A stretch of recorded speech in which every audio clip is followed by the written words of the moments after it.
O que vai acontecer com a economia se o Lula ganhar as eleições? E com a Bolsa? O que você deve fazer nesse cenário? O que eu vou fazer? Tudo isso que eu vou contar nesse vídeo.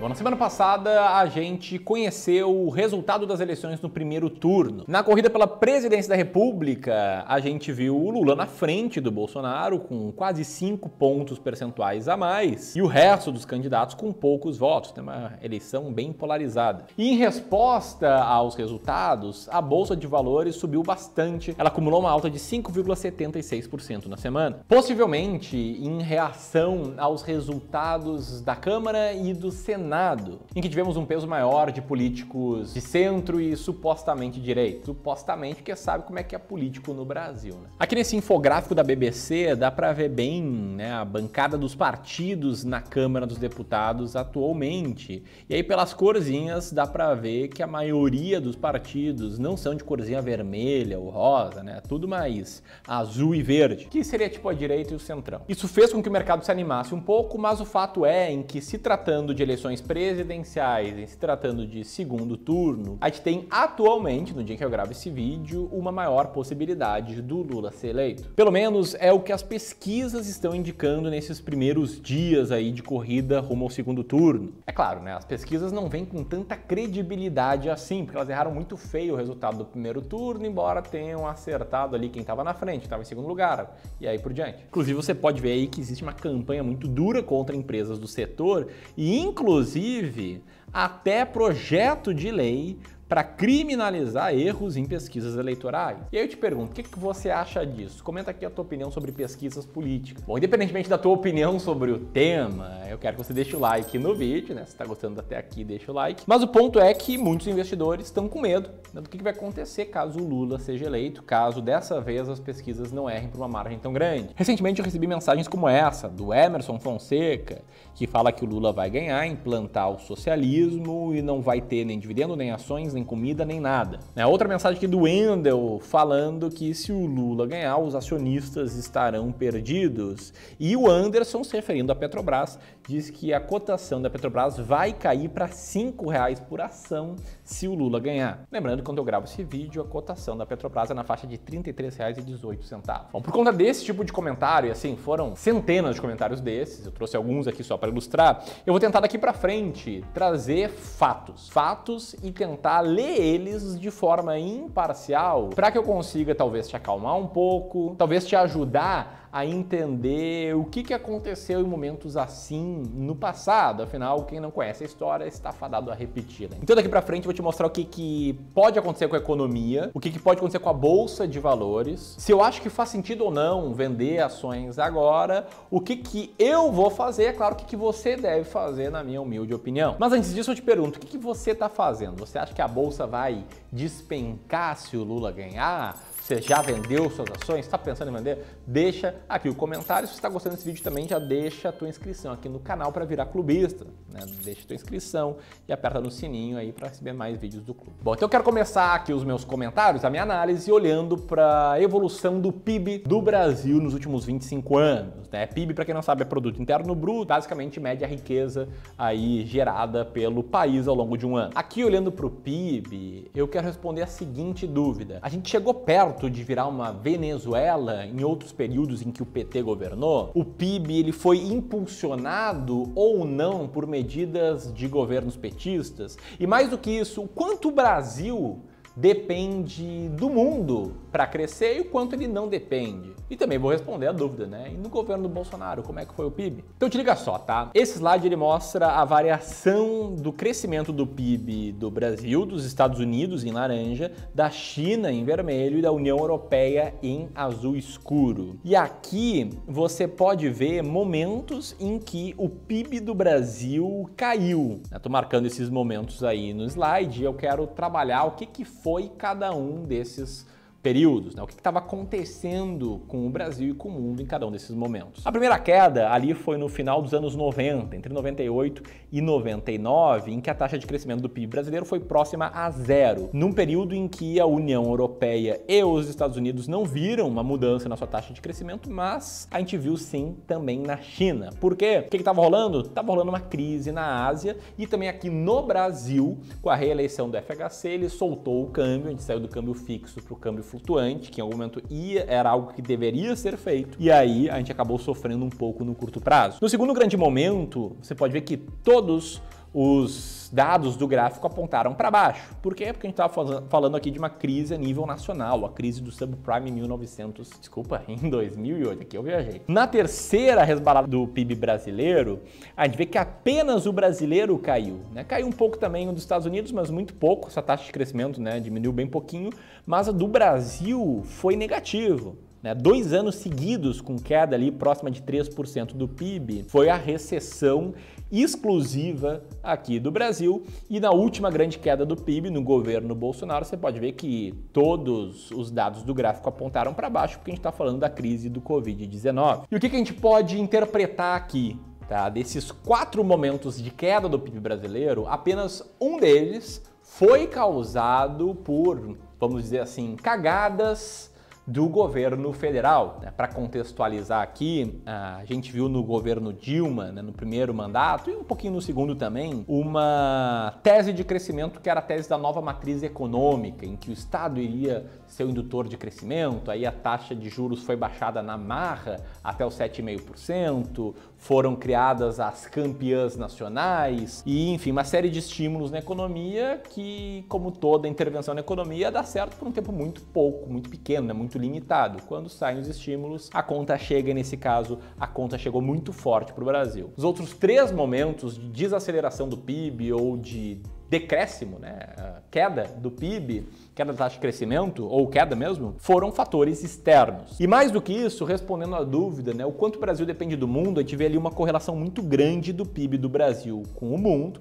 0,62, isso é bastante, e com a China de 0,71, também é bastante. Então a conclusão aqui é que nos 4 últimos momentos negativos para o PIB, nesses 25 anos, um foi causado por uma questão mais política. Só que o que aconteceu com o político, então, maior responsável por isso? Ele foi ejetado.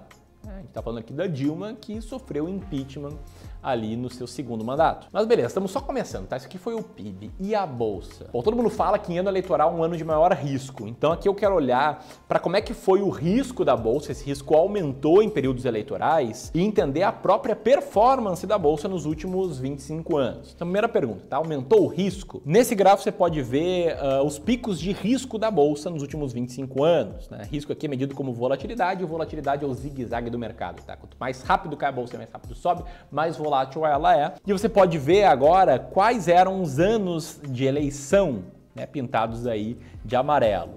Cadê os picos de volatilidade? Estão ali, na crise do final dos anos 90, crise da Ásia, do câmbio flutuante no Brasil, estão na crise do subprime em 2008, estão na crise do Covid em 2020.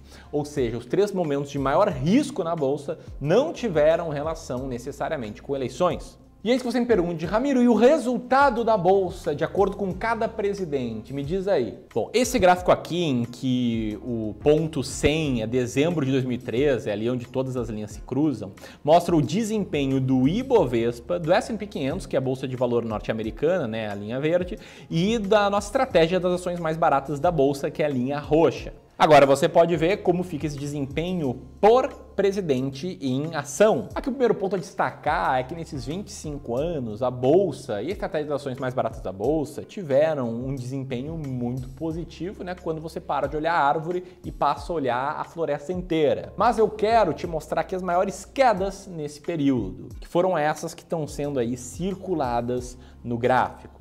O que foram essas quedas? A primeira foi no final dos anos 90, como eu já falei 2 vezes, Não só o PIB caiu, como a Bolsa brasileira caiu bastante. A segunda tem relação com um período eleitoral, né? Quando o Lula cresceu nas pesquisas e tudo indicava que ele ia ganhar em 2002, a bolsa despencou porque todo mundo falava que o Brasil ia virar uma Venezuela, que ia dar uma guinada à esquerda, esse tipo de coisa. O que, enfim, a gente sabe que não foi o que aconteceu. A gente acabou de ver o taxa de crescimento do PIB, como foi impulsionado também pelo crescimento da China, né, no boom das commodities ali nos primeiros governos do Lula. E aí depois a terceira crise foi a crise do subprime, que essa sim derrubou a bolsa, não foi nenhuma marolinha aqui para o Brasil.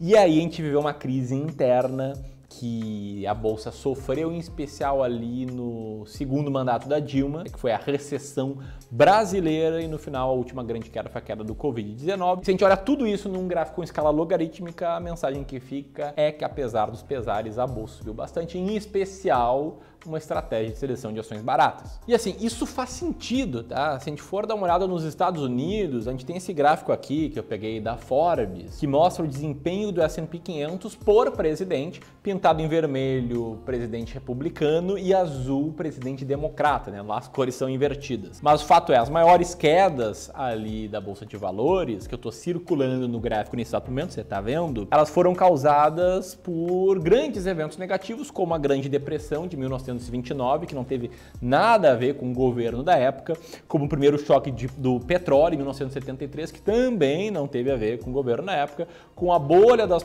.com no ano 2000 e a crise do subprime em 2008. E nisso você até pode pensar, Ramiro, mas no Brasil é diferente.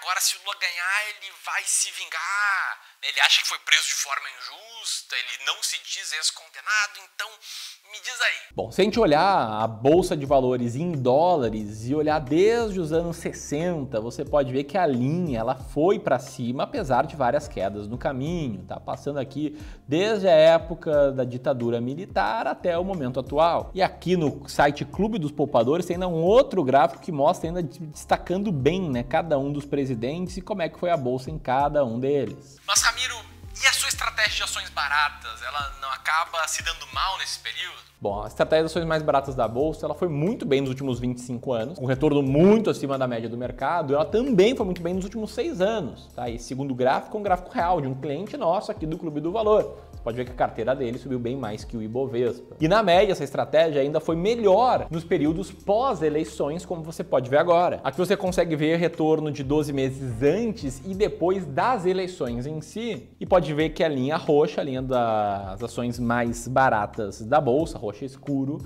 tendeu a ter uma performance boa aí depois dos últimos picos, depois dos últimos cenários eleitorais. Com exceção ali em 2014, o motivo eu já te expliquei. Nisso você pode pensar, Ramiro, eu sei disso, mas retorno passado não é garantia de retorno no futuro, o que faz total sentido, e em especial quando a gente olha prazos mais curtos. Nesse cenário, você pode ter um pensamento tipo do Rubens, que é esperar as eleições para depois investir aí no seu futuro, ou pensamentos como o do Rodrigo, que vai esperar uma eventual reeleição do Bolsonaro, porque senão o Brasil vai ser a New Venezuela. Ou ainda o pensamento do Luiz Carlos, que ele acha que a Petrobras vai cair para R$15 por ações se o Lula for eleito. Bom, se você acha isso, eu quero te convidar para a gente reviver uma das maiores crises aqui da Bolsa de Valores do Brasil. Bom, imagina que você já é investidor da Bolsa e estamos falando do ano de 1998, a manchete da Folha de São Paulo é essa: bolsas desabam no mundo. A Bolsa caiu praticamente 10% no dia anterior, só no mês de agosto tinha caído 38% e não era o Brasil, tá?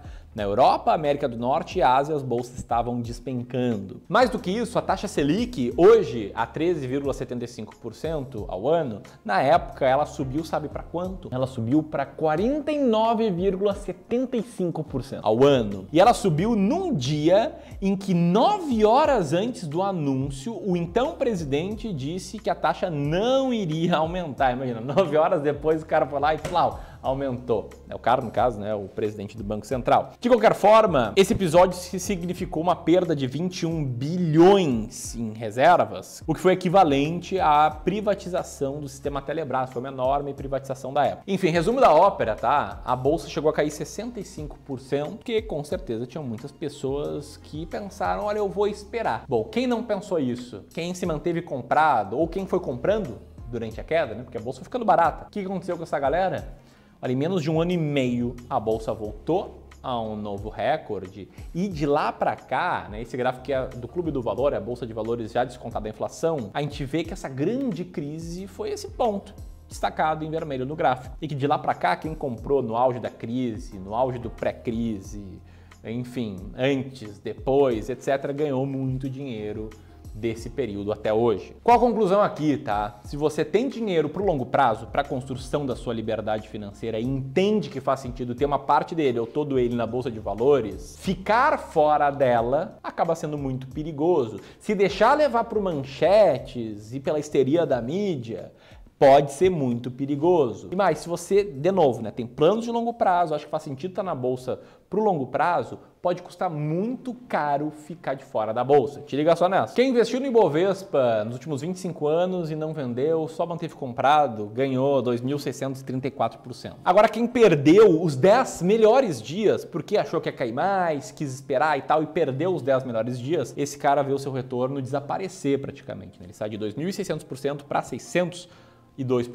E o cara que fica fora dos 50 melhores dias, esse cara, nesses 26 anos, ele perde metade do patrimônio dele, 54%. E antes que você pense, mas Ramiro, o cara que perdeu de ações também, e aí? Esse cara vai ter ganho mais? Sim, ele vai, só que qual o ponto? Você pode garantir que você vai estar sempre comprado. Agora, não pode garantir que você vai estar vendido nos dias ruins, entendeu? O fato é, como essa tabela mostra, quanto mais longe é o seu prazo e mais tempo você fica comprado, maior a sua chance de ter resultados positivos e acima da inflação. Foi isso, né, que aconteceu com o Ibovespa e com a estratégia das ações mais baratas da bolsa, em que às vezes tem resultado ruim em períodos de 5 anos, né, 12% das vezes ali na estratégia das ações mais baratas da bolsa você teria perdido dinheiro mesmo com 5 anos. Nunca em períodos de 10 anos seu resultado teria sido negativo. O que nos leva para a última pergunta, o que você deveria fazer? E antes de falar isso, eu quero te contar o que eu vou fazer. Eu, Ramiro, vou seguir investindo por longo prazo. Ganhe Lula, ganhe Bolsonaro. Eu, Ramiro, vou seguir comprando ações com uma estratégia vencedora de longo prazo, ações que têm maior potencial de retorno, que estejam mais baratas,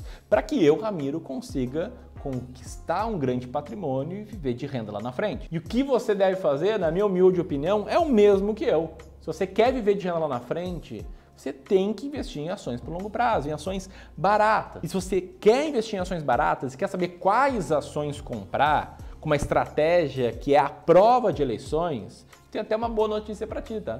Nos dias 25 e 26 de outubro, vou fazer um curso, uma série de 2 aulas completíssimas sobre como saber quais ações comprar, sobre como saber também quais são as ações mais baratas da bolsa, chegar numa lista de ações baratinhas e começar a construir a sua liberdade financeira. Esse curso ele vai ser gratuito para quem tiver inscrito e o botão de inscrição vai estar aqui na descrição do vídeo, no primeiro comentário fixado. Aperta aqui e eu te vejo lá na imersão Ações à Prova de Eleições.